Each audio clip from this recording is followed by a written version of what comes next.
You're using incentives wrong. Let me tell you exactly why.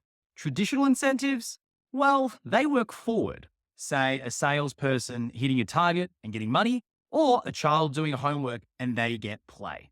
This appeals to opportunity for gain. However, fear of loss can be an extremely powerful motivator. Say hello to clawback incentives from a person called John List. He's the chief economist for Lyft, which is a ride sharing company in the United States of America. He says that you should flip the incentive, give it up front, and then take it away if the desired behavior or performance indicator isn't hitting the mark. It works for three core reasons in line with behavioral economics and behavioral science. You're leveraging reciprocity, which means that you've given them something and they'll feel a social debt that they'll need to square. Number two is that you're showing them the money, which in this case means visible self-interest.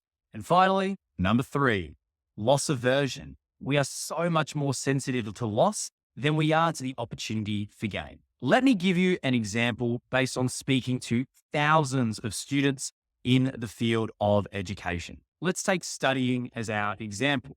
Take one would be, if you do your homework, then you get to go to the movies.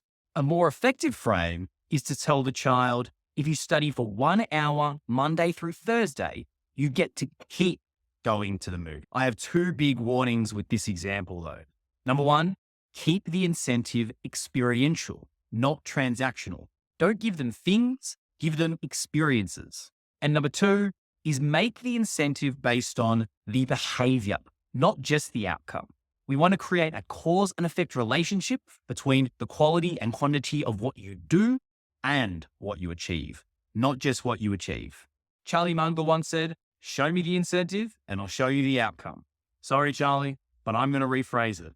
Give me the incentive, take it away, and I'll guarantee the outcome. So think about all the incentives in your life, create a list, and make sure you change them to clawback so that you can guarantee the outcome.